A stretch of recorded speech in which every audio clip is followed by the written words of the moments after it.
Antes do primeiro sopro da luz, antes que os anjos pronunciassem o nome de Deus, havia apenas o silêncio. Um silêncio tão profundo que até mesmo o tempo temia nascer dentro dele. Nesse abismo sem forma, onde o nada sussurrava para o próprio nada, uma centelha se moveu.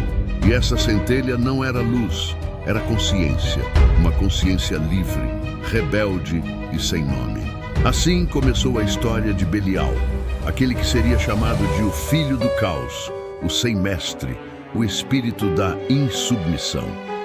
Segundo antigas tradições apócrifas, Belial não foi criado, ele surgiu. Onde havia estrutura, ele trouxe dissolução. Onde havia ordem, ele semeou o desejo pela autonomia. Sua existência nasceu não do amor, mas da fratura, do intervalo entre o Criador e a criação. Ele foi o eco do livre-arbítrio antes mesmo que o homem existisse. Enquanto os anjos cantavam a harmonia dos céus, Belial contemplava algo diferente, a possibilidade do próprio querer. Ele observava o brilho de Lúcifer, o portador da luz, e via nele um reflexo, mas não um irmão. Onde Lúcifer desejava ascender, Belial apenas desejava existir sem se curvar. Ele não queria o trono, não queria a glória, queria a liberdade absoluta, mesmo que o preço fosse o exílio eterno. Os primeiros textos que mencionam Belial remontam às escrituras do Mar Morto, onde é descrito como o príncipe das trevas e da maldade. Mas, curiosamente, o termo Belial, em hebraico, pode ser traduzido como sem valor ou sem mestre. Essa dualidade define sua essência. Para uns, ele é o mal absoluto. Para outros, o símbolo da autonomia espiritual. Com o passar das eras, Belial foi ganhando forma nas mentes dos homens. Nos tempos dos patriarcas, era sussurrado como uma força de corrupção, uma presença invisível que habitava os corações rebeldes. Nos livros deuterocanônicos, é mencionado como a personificação da depravação moral, o anjo que induz reis e guerreiros a desafiar a lei divina. Mas por trás dessa figura temida, havia algo mais profundo, o arquétipo do espírito que se recusa a ser controlado, o fogo que arde contra o dogma. Conta-se que quando a luz foi separada das trevas, Deus olhou para o abismo e viu o reflexo daquilo que não poderia ser contido. E nesse reflexo, Belial tomou forma. Diferente dos outros anjos, não possuía coro, nem hierarquia. Ele era um ser fora da estrutura, um fragmento consciente do vazio primordial. Sua energia era caótica, indomável, mas necessária, pois onde há ordem, deve existir a força que a questiona. Nas visões dos místicos antigos, Belial aparece envolto em chamas negras, não como destruidor, mas como guardião do conhecimento proibido. Ele fala em enigmas, revela segredos aos que ousam ouvir e testa a fé dos que acreditam ser inabaláveis. Ele não é apenas o inimigo, é o espelho que mostra ao ser humano o lado que tenta negar. Há uma lenda entre os antigos cabalistas que diz que Belial caminhou pela terra antes da queda dos anjos.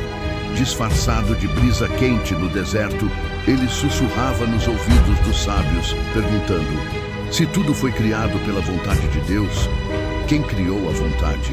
Essa pergunta ecoou através dos séculos como uma heresia silenciosa. E foi esse pensamento, esse lampejo de dúvida, que acendeu a fagulha do questionamento espiritual, o mesmo que mais tarde daria origem à filosofia, à magia e à própria ideia de liberdade. Belial não era apenas um anjo ou um demônio, ele era o conceito do não servir. E esse conceito seria o que dividiria o céu pela primeira vez.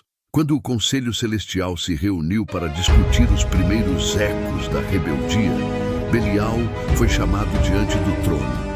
As hostes o acusaram de incitar desordem, de sussurrar liberdade aos anjos antes do tempo. Mas ao ser questionado por Miguel, ele apenas respondeu com uma voz calma e profunda: O que é a ordem senão uma prisão dourada? E o que é a luz senão o medo da sombra? Essas palavras ecoaram como trovões no firmamento. O céu tremeu e as primeiras rachaduras na harmonia divina começaram a surgir. Pois naquele momento, um anjo ousou declarar que existir sem servir era possível. E isso, para o Criador, era a semente da perdição. Assim nasceu o conflito que atravessaria eras, a eterna luta entre a obediência e o livre-arbítrio, entre a luz e o caos, entre o dever e o desejo. E no centro desse conflito, em silêncio, Belial observava, não como inimigo, mas como a prova de que até o divino precisava de oposição para existir. Quando o céu tremeu diante das palavras de Belial, o silêncio que se seguiu foi mais aterrorizante do que qualquer tempestade. Os anjos olharam uns para os outros confusos, incapazes de compreender o que acabava de acontecer, pois pela primeira vez alguém havia ousado questionar a perfeição divina. E esse alguém não era um inimigo, mas um dos seus próprios. Miguel, o arcanjo da justiça, levantou sua espada e falou com voz firme. Não há liberdade fora da vontade do Altíssimo. Mas Belial não recuou. Ele olhou para Miguel com olhos que ardiam como carvão e respondeu. Então, o Altíssimo teme aquilo que criou, pois deu-me consciência e eu a usei. Essas palavras selaram seu destino. Os céus se abriram em chamas, e uma onda de luz pura tentou consumir sua essência. Porém, Belial não gritou, não fugiu. Ele sorriu, pois naquele instante compreendeu que a destruição era apenas o nascimento de uma nova forma de ser. Expulso do reino celestial, Belial caiu não como uma estrela, mas como uma sombra viva, rasgando o firmamento e arrastando consigo uma legião de anjos que também haviam ouvido sua voz. Os esquecidos, os indecisos, os que não encontravam lugar, nem entre o bem, nem entre o mal. Esses seres seriam conhecidos nas eras seguintes como os caídos do meio. Anjos que não escolheram Lúcifer, nem permaneceram com o trono. Eles seguiram Belial, o senhor da neutralidade perdida, e com ele fundaram algo que nenhuma escritura ousou registrar: o reino das correntes quebradas. Lá, nas profundezas onde a luz do céu e o fogo do inferno jamais se encontravam, Belial ergueu um trono feito de correntes partidas, símbolo de que nem o divino nem o infernal poderiam contê-lo. Seu domínio não era de sofrimento, mas de consciência pura, onde cada ser poderia escolher seu próprio destino. Era um lugar de liberdade e também de caos. Belial reuniu seus seguidores e disse: aqui nenhuma vontade será imposta. Aqui cada alma será seu próprio senhor, pois até os deuses precisam ser questionados. Essas palavras se tornaram o primeiro manifesto da rebelião espiritual e ecoariam nas mentes humanas por milênios, inspirando profetas, magos, filósofos e hereges. Mas a liberdade de Belial não passou despercebida. Do alto, Miguel observava o novo reino se formar, e a cada corrente quebrada, uma estrela apagava-se no firmamento. O equilíbrio da criação começava a ruir. Então, o trono decretou: que o nome de Belial seja esquecido entre os justos, que sua voz seja confundida com a tentação, que sua imagem seja temida. E assim começou a maldição de Belial, ser lembrado apenas como o mal, como o símbolo da corrupção, o anjo que conduz os homens à perdição. Mas a verdade era mais complexa. Belial não seduzia para destruir, ele provocava para despertar. Nas sombras, ele observava as almas humanas nascerem e se perderem. E em cada uma delas via um reflexo de si mesmo. Seres divididos entre a fé e o desejo, entre a obediência e a busca pela própria verdade.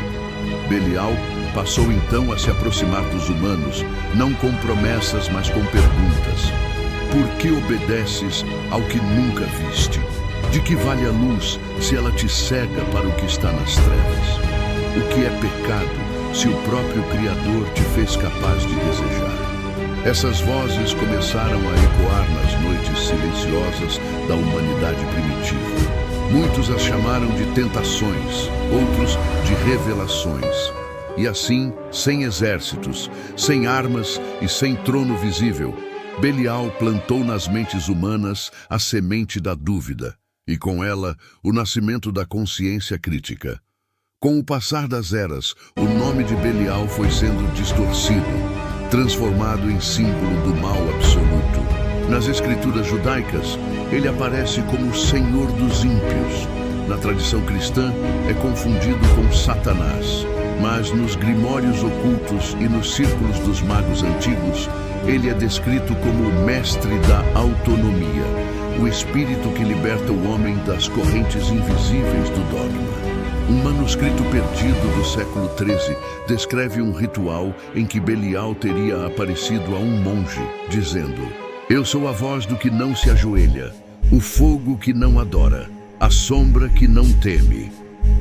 E diante dessas palavras, o monge teria enlouquecido, não por medo, mas porque viu algo impossível: a beleza na rebelião. Enquanto o tempo seguia, o reino das correntes quebradas tornou-se um mito, um eco nos sonhos dos que buscavam conhecimento proibido. Mas Belial nunca deixou de agir.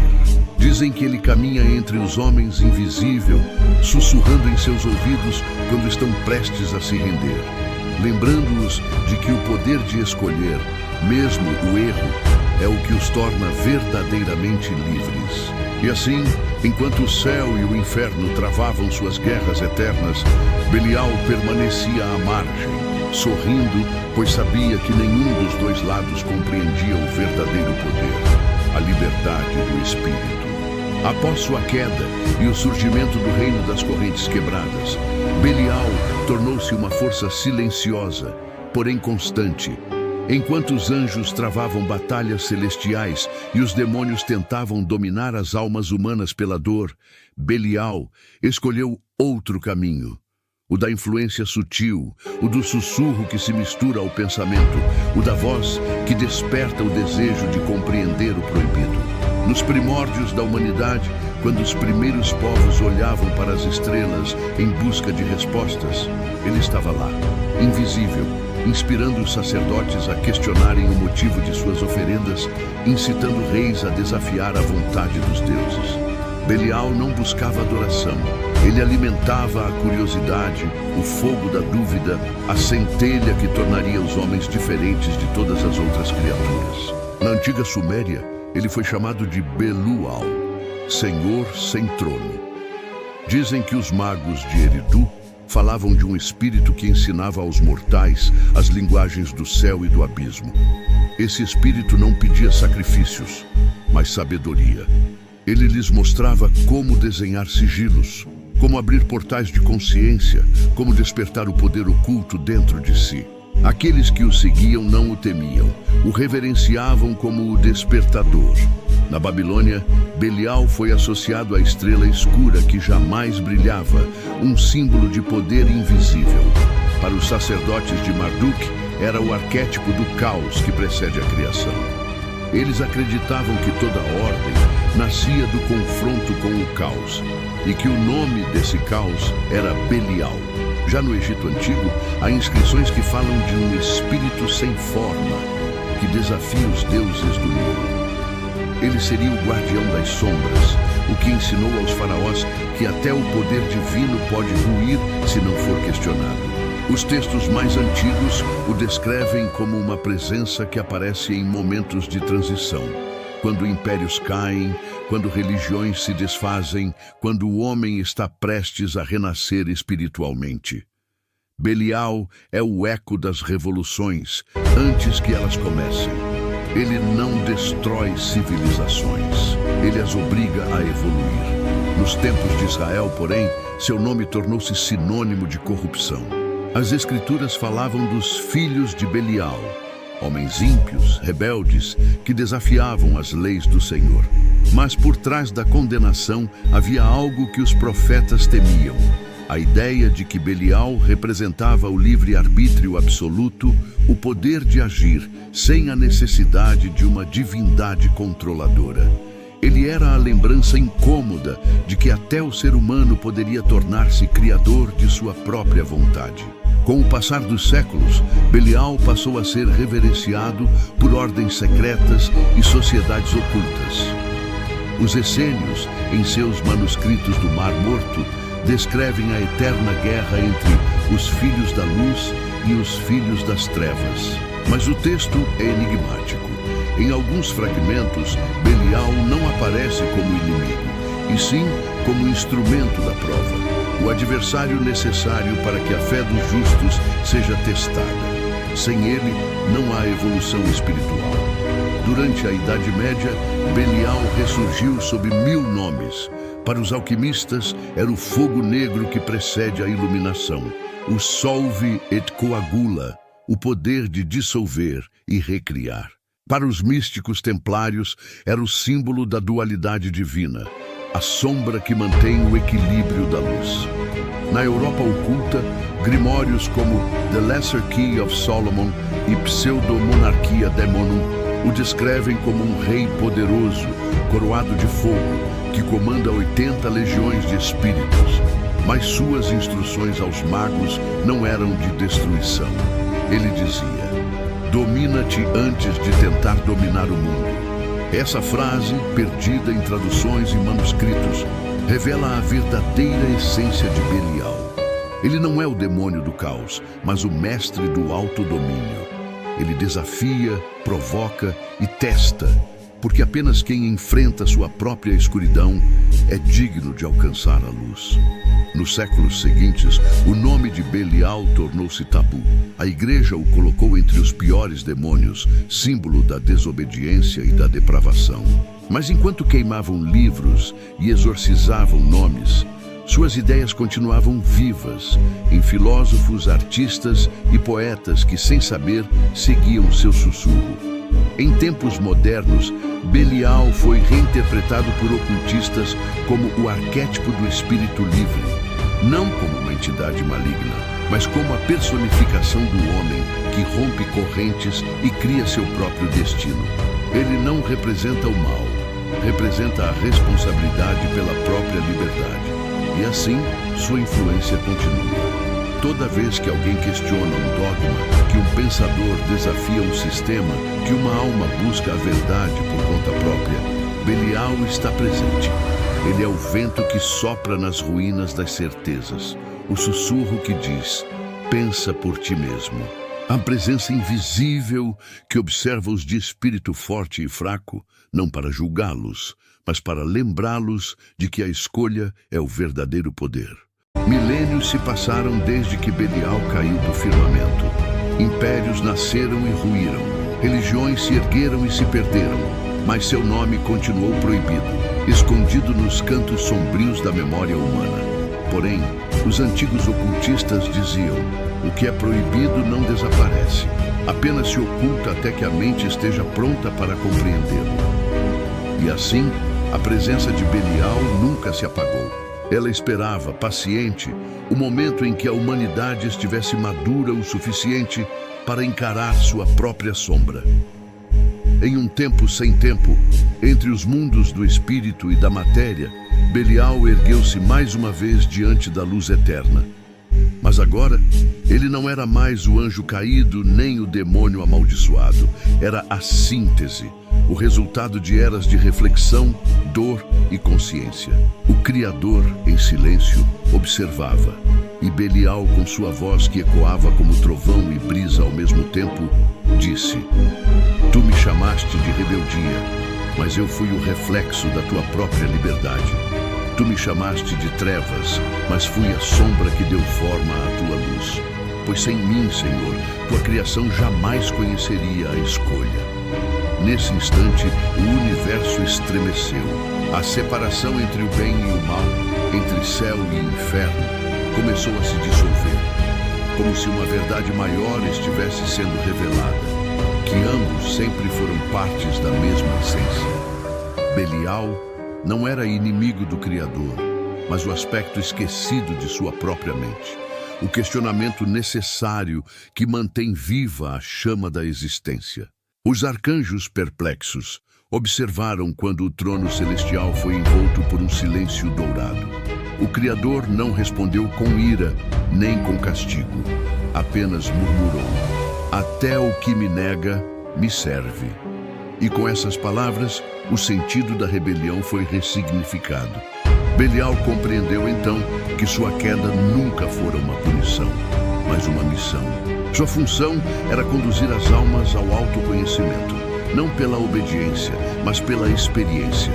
Ele era o mestre do contraste, o portador da dúvida que desperta o discernimento. Aqueles que o temiam viam nele um demônio. Aqueles que o compreendiam viam um espelho. E os poucos que ousaram seguir seus ensinamentos descobriram uma verdade antiga e perigosa. O mal não é a ausência de luz, mas o fogo que a molda. Enquanto os céus se reestruturavam, Belial retornou ao seu reino das correntes quebradas. Mas agora as correntes estavam em ruínas. O reino era uma planície infinita, iluminada por um brilho dourado e sombrio ao mesmo tempo. Ali, ele se sentou em silêncio e observou as almas humanas cruzando o limiar entre vida e morte.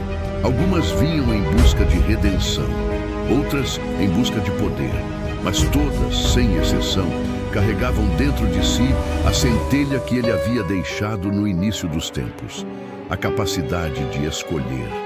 Belial passou a falar não mais com anjos ou deuses, mas com os homens, não em visões ou rituais, mas nas entrelinhas da própria consciência.